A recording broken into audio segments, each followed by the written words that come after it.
நமசிவாய. வீடு சம்மந்தமாக, அதாவது வீடு வாடகைக்கு இருக்கக்கூடிய ஒரு வீட்டு பிரச்சனைகள் ஏதாவது இருந்ததுனாலும் சரி, சொந்த வீடு வாங்கணும்னு நினச்சிட்டாலும் சரி, சொந்த வீட்டில் இஎம்ஐ கட்ட முடியல அப்படின்ற மாதிரி இந்த வீடு சம்பந்தமாக, சொத்து சம்பந்தமாக, நிலம் சம்பந்தமாக இருக்கக்கூடிய அனைத்து விதமான ஒரு பிரச்சனைகள் அல்லது பார்த்தோம்னா தேவைகள், ஆசைகள், இது எல்லாத்தையுமே பூர்த்தி செய்யக்கூடியதாக இருக்க போகிறது இந்த ஒரு பதிவு. இதில் முக்கியமான ஒரு விஷயம் பார்த்தீங்கன்னா, இதில் உங்களுக்கு எந்த ஒரு செலவுமே கிடையாது. அதிகபட்ச செலவு அப்படின்னு பார்த்தீங்கன்னா ஒரே ஒரு செங்கல் வாங்குறது தான். அந்த செங்கல் மட்டும்தான் வாங்குவது மட்டும்தான் உங்களுடைய ஒரு எக்ஸ்பென்சஸாக இருக்கும். வேறு அந்த கோயிலுக்கு போகிறதோ எந்த ஒரு விஷயமே இருக்காது. அது எல்லாமே உங்கள் வீட்டில் இருந்து செய்யக்கூடியது. இறை வழிபாடு தான், ஆனால் அற்புதமாக வேலை செய்யக்கூடிய ஒரு விஷயம். இதில் முக்கியமாக ஒரு விஷயம் நீங்கள் தெரிந்து கொள்ள வேண்டியது, இது இந்த ஒரு பதிவு சார்ந்த விஷயம் தான். இதை தெரிஞ்சுக்கிட்டால் தான் நீங்கள் செய்யறதுக்கு உங்களுக்கு வசதியாக இருக்கும். ஒரு 4000 ஆண்டு பழமையான ஒரு கோயில் ஒன்று இருக்கிறது, கேரளாவில் இருக்குன்னு வச்சுக்கோங்களேன், திருச்சூர் பக்கத்தில் இருக்குது. அது பார்த்தோம்னா பன்னியூர் வராக சுவாமி அப்படின்னு சொல்லிட்டு நீங்கள் போட்டிங்கன்னா தெரியும். பன்னியூர் வராக சுவாமின்னு சொல்லிட்டு, வராகரே உங்களுக்கு பார்த்தீங்கன்னா அவர் இந்த போர் ஃபேஸ் தானே அவருக்கு, உங்களுக்கு பார்த்தீங்கன்னா அந்த பன்றிமுகம் அப்படின்ற மாதிரியான விஷயம் தான் இப்போ சொல்லுவோம். பன்னியூர்னே ஊர் பேரே பன்னியூர், பன்னியூர் வராக சுவாமி. அந்த கோயிலில் போய் போனீங்கன்னா உங்களுக்கு பரசுராமர் கஷேத்திரம்னு சொல்லுவோம்.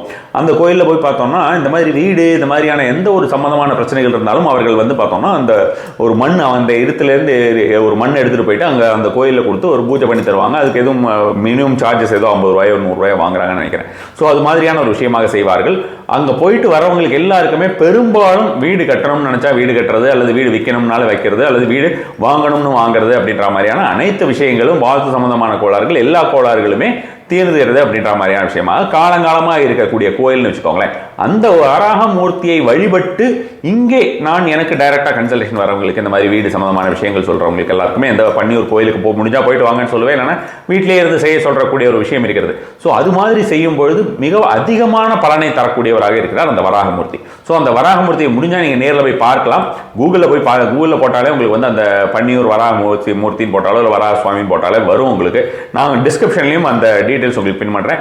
ரொம்ப ரொம்ப அற்புதமாக இருக்கக்கூடிய மூர்த்தி, அதிக பலன் தரக்கூடிய மூர்த்தி, உடனடியாக பலன் தரக்கூடிய மூர்த்தி. அந்த மூர்த்தியோட ஒரு மந்திரத்தினை தான் நாம் சொல்ல போகிறோம். அது எந்த மாதிரியான ஒரு விஷயம் சொல்லணும் அப்படிங்கிறதுக்கு இந்த சுவாமி இருக்கார் இல்லையா, அந்த வராக சுவாமி கூகுள்லேயே இருப்பார், நான் சொல்லியிருக்கேன் ஏற்கனவே உங்களுக்கு. அதே மாதிரியும் பார்த்தோம்னா அந்த ஃபோட்டோ எதாவது இருந்ததுன்னா அந்த ஃபோட்டோவோட லிங்க்கும் நான் முடிஞ்சதுன்னா உங்களுக்கு போடுறேன், அது பார்த்துக்கோங்க. இல்லை நீங்களே கூட கூகுளில் இருந்து எடுத்துக்கலாம். அந்த ஃபோட்டோ ஒன்று நீங்கள் டவுன்லோட் பண்ணி வீட்டில் வைக்கணும்.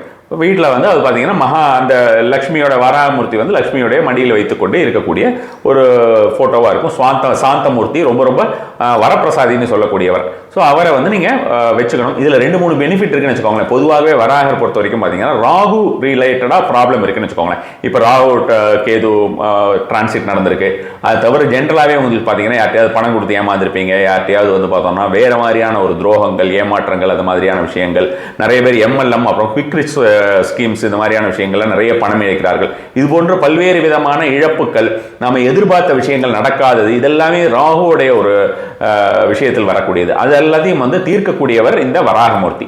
பொதுவாக வராக வழிபாடு அப்படின்றது பார்த்தீங்கன்னா ராகு ரீதியாக இருக்கக்கூடிய பிரச்சனைகள் தீர்க்கக்கூடியது. இதுவும் நான் பலமுறை ஜோதிட ரீதியாக இருக்கும்போது மெயின் சேனல், அந்த வாமனன் சேஷாத்ரி சேனலில் சொல்லியிருக்கேன்னு வச்சுக்கோங்க. ஸோ இப்போ இந்த ஒரு மூர்த்தியுடைய ஃபோட்டோவை வாங்கி வைத்துக் கொள்ளுங்கள். நீங்கள் ஸ்டார்ட் பண்ண வேண்டிய டே பார்த்தீங்கன்னா டியூஸ்டே. நீங்கள் கரெக்டாக எந்த ஒரு விஷயத்திற்காக செய்கிறீர்கள், அதாவது வாஸ்து கோளாறா, வீடு வாங்கணுமா, இருக்கக்கூடிய வீடை விற்க வேண்டுமா, அல்லது புதிதாக நீங்கள் வேறு ஏதாவது வீடை பெருசாக கட்டணுமா, இந்த மாதிரியான என்ன விஷயமோ அந்த சங்கல்பத்தை ஞாபகத்தில் வைத்துக் கொள்ளுங்கள். அவருக்கு முன்னால் ஒரு சின்ன விநாயகர் எடுத்து வைத்துக் கொள்ளுங்கள். இந்த 40 நாளுமே நீங்கள் செய்ய வேண்டிய ஒரு முக்கியமான விஷயம் என்னன்னா, ஒரே நேரம் ஒரே இடம். இது இந்த சேனல் பொறுத்த வரைக்கும் புதுசாக இருக்கும்னு நினைக்கிறேன். நான் பொதுவாக என்னோட மெயின் சேனலில் பலமுறை இந்த மாதிரியான விஷயங்களை பற்றி கூறியிருக்கேன், ஆன்மீக விளக்கங்கள். என்னன்னு பார்த்தீங்கன்னா, ஒரே நேரம் அப்படின்னு சொல்றது, நீங்கள் டியூஸ்டே தேர்ந்தெடுக்கக்கூடியது செவ்வாய் ஹோரையாக தேர்ந்தெடுத்தீர்கள் என்றால் அதிகப்படியான பலன். டியூஸ்டே பொறுத்த வரைக்கும் செவ்வாய் ஹோரைங்கிறது காலையில் 6 மணிலேருந்து 7 மணி, மத்தியானம் 1 மணிலேருந்து 2 மணி, நைட் 8 மணிலேருந்து 9 மணி. இதில் எந்த டைம் எடுக்கிறீங்களோ அதே டைமில் நீங்கள் ஒவ்வொரு நாளுமே, இந்த 40 நாளுமே நீங்கள் செய்வது அப்படிங்கிறது நல்ல ஒரு பலன் தரக்கூடியதாக இருக்கும். குறிப்பாக நீங்க அந்த செவ்வாய் ஹோரையில செய்ய முடியலை அப்படின்ற மாதிரி தான் மெயினா நீங்கள் செய்யக்கூடாத ஹோரை அப்படின்னு 2 ஹோரை இருக்கிறது இந்த செவ்வாய்க்கிழமையில. அது பாத்தீங்கன்னா சனி ஹோரையில செய்யக்கூடாது 100%. புதன் ஹோரையும் தவிர்ப்பது நல்லது. சனி புதன் இந்த 2 ஹோரைகளும் தவிர்த்துருங்க. ஹோரை எனக்கு பார்க்க தெரியாத, எப்படி பார்க்கறதுன்னா அதுவும் உங்களுக்கு கூகுளில் போட்டிங்கன்னா தமிழ்லேயே ஏகப்பட்டது டீட்டெயில்ஸ் அந்தந்த நாளுடைய ஹோரை வந்துடும். இதில் ஒரு சின்ன அட்ஜஸ்ட்மெண்ட் நீங்கள் பண்ணிக்க வேண்டியிருக்கும். அந்த எந்த நாளுடைய அந்த சூரிய உதயமோ அந்த உதயத்தை பொறுத்தவரை 6 மணிலேருந்து 7 மணின்னு கணக்கு பண்ணி போட்டிருப்பாங்க. அன்னைக்கு 6:15 தான் சூரிய உதயம், இல்லை 6:05, 6:10 தான் சூரிய உதயம் அப்படின்னா அது தகுந்த மாதிரி மாறும்.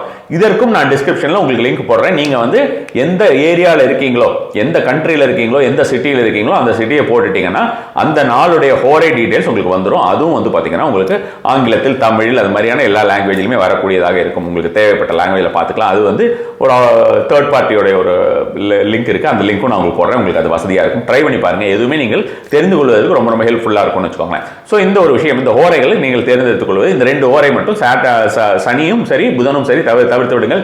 செவ்வாய்க்கிழமை செவ்வாய் ஹோரை ரொம்ப ஃபர்ஸ்ட் கிளாஸாக ஒர்க் பண்ணும். இல்லைன்னா உங்களுக்கு வந்து சுக்கிர ஹோரை ஒர்க் பண்ணும். அதே மாதிரி வந்து பார்த்தீங்கன்னா உங்களுக்கு குரு ஹோரை ஒர்க் பண்ணும். இது 3மே வந்து ரொம்ப அற்புதமாக வேலை செய்யக்கூடிய ஹோரைகளாக இருக்கும்னு வச்சுக்கோங்க. இதெல்லாம் நீங்கள் அதில் பார்த்துக்கலாம். அதை வந்து நீங்கள் வந்து தினசரியே ஒவ்வொரு நாளும் நீங்கள் பண்ணும் பொழுதுமே வந்து அந்த டே நீங்கள் வந்து நாள் பார்க்கணுமா, நேரம் பார்க்கணுமா, ஹோரை பார்க்கணுமான அவசியம் கிடையாது.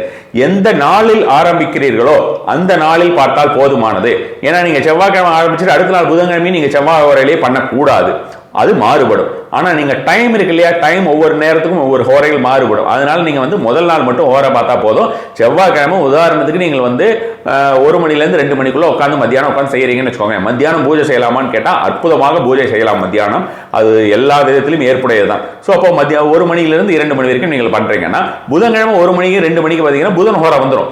அதனால அந்த டைமில் உட்காந்து பண்ணலாமானா தாராளமாக பண்ணலாம். ஸோ இந்த ஒரு டவுட்ஸ் எல்லாம் உங்களுக்கு கிளியர் பண்ணிக்கலாம் நீங்கள் ஃபர்ஸ்ட் எடுத்தோன்னே. இரண்டாவதாக பார்த்தீங்கன்னா பெண்கள் 40 நாட்கள் எப்படி தொடர்ந்து செய்ய முடியும் அப்படின்ற கேள்விகள் இருக்கும். ஸோ பெண்களுக்கு பொறுத்த வரைக்கும் பார்த்தீங்கன்னா நீங்கள் ஒரு 20-25 நாள்லேயே அந்த டைம் வந்து உங்களுக்கு முடிஞ்சுட்டு அந்த ஒரு 3 days 4 days முடிஞ்சோன்னா திரும்பி கண்டினியூ பண்ணி 40 days நீங்கள் வந்து க்ளோஸ் பண்ணலாம்.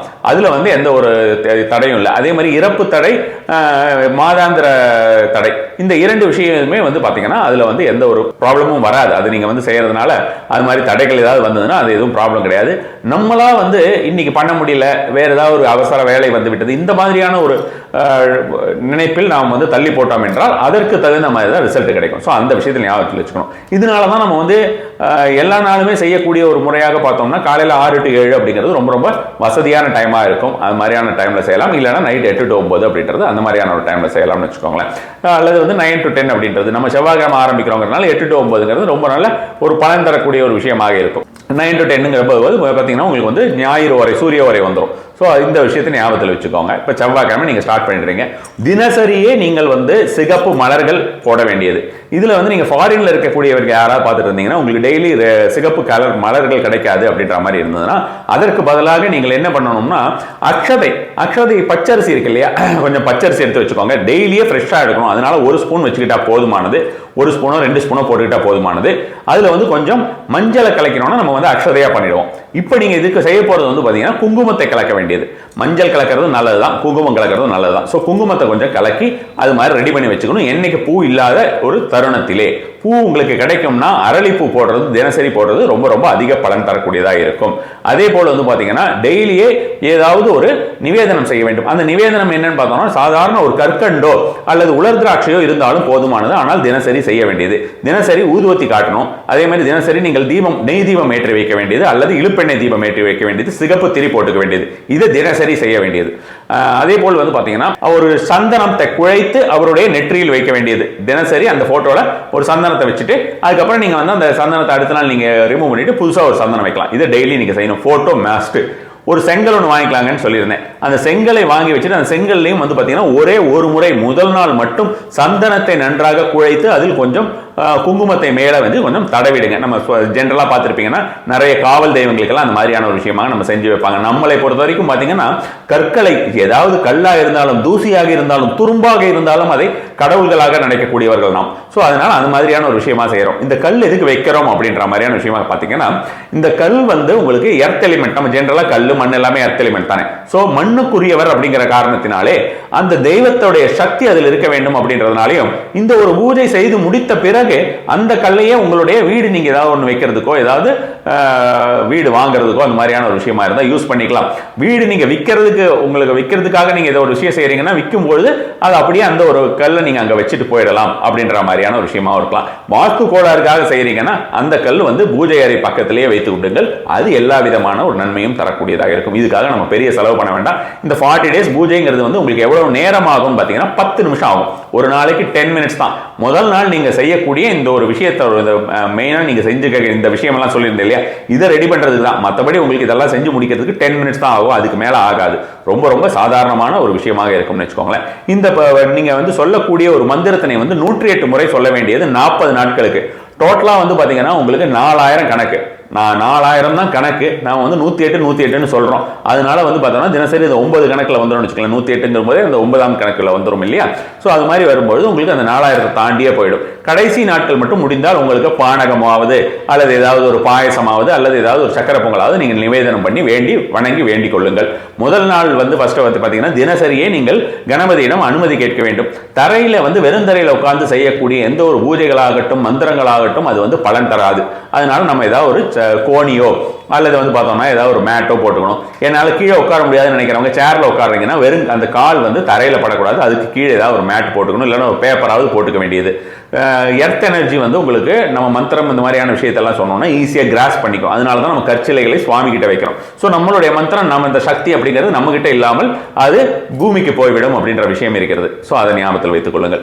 இப்போ இந்த பூஜைகள் ஆரம்பிக்கும் போது தினசரியே நீங்கள் கணபதியிடம் ஏதாவது ஒரு உங்களுக்கு தெரிஞ்ச ஒரு கணபதி மந்திரம், கணபதியே நமக, ஓம் கம் கணபதியே நமக, இந்த மாதிரி ஏதாவது ஒரு மந்திரம் சொல்லி இந்த ஒரு விஷயத்திற்காக நான் இந்த ஒரு பூஜையை செய்யறேன், இந்த ஒரு பூஜை செய்யறதுக்கு உண்டான பலனை எனக்கு உடனடியாக தடை இல்லாமல் வழங்குவதற்கு நீ அனுமதி கொடுக்க வேண்டும் அப்படின்ற மாதிரியான முறையாக வேண்டிக் கொண்டு நீங்க வந்து அதுக்கப்புறம் வந்து பார்த்தோம்னா நம்மளுடைய அந்த வராக மூர்த்திகிட்டையும் சொல்லிடுறீங்க, இந்த மாதிரியான விஷயம், இதற்காக இந்த கற்களை வைத்திருக்கிறேன், இந்த கல்லுடைய நான் வந்து இந்த சொல்லக்கூடிய ஒரு மந்திரமானது இந்த ஒரு பூஜை நான் செய்யக்கூடிய ஒரு பூஜையானது உடனடியாகவே எனக்கு அந்த ஒரு பலனை தர வேண்டும் அப்படின்ற மாதிரியான விஷயமாகவும் வேண்டுதல் செய்து கொள்ளுங்கள்.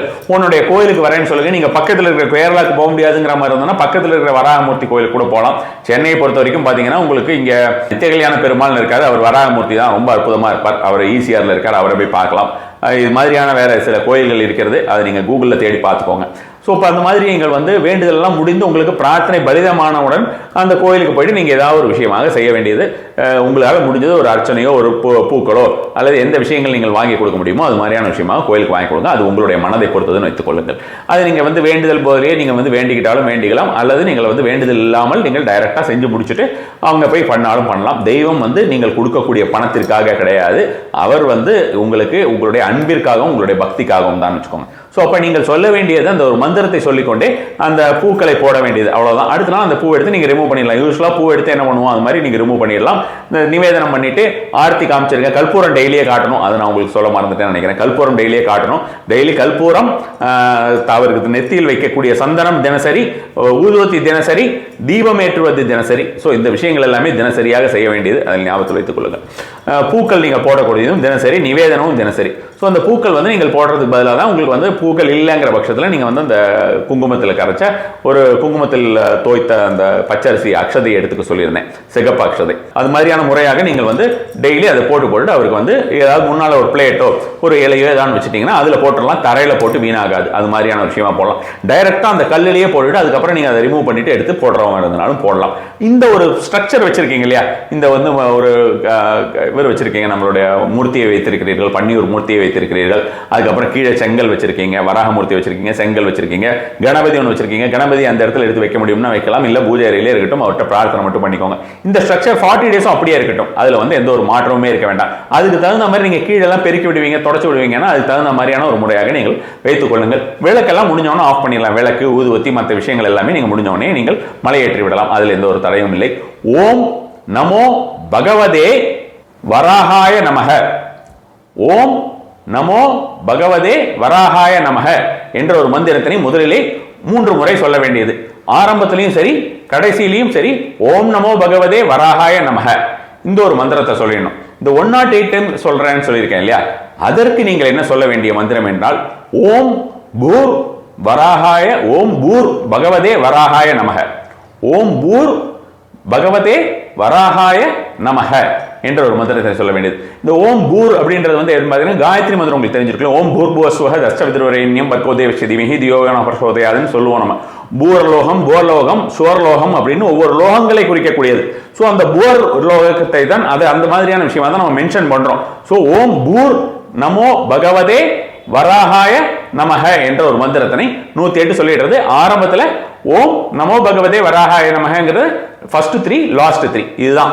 இந்த மந்திரங்களையும் நான் டிஸ்கிரிப்ஷனில் போடுறேன். ஸோ இந்த மெத்தடை நீங்க சொல்லி முடிச்சீங்கன்னா உங்களுடைய எந்த விதமான வீடு சம்பந்தமான கடன் பிரச்சனைகள், அதே போல வந்து பார்த்தோன்னா வீடு சம்பந்தமான மனை சம்பந்தமான எந்த மாதிரியான ஒரு தேவைகளாக இருந்தாலும் அதை கண்டிப்பான முறையில் அந்த வராகமூர்த்தி நிறைவேற்றி கொடுப்பார். நமசிவாய்.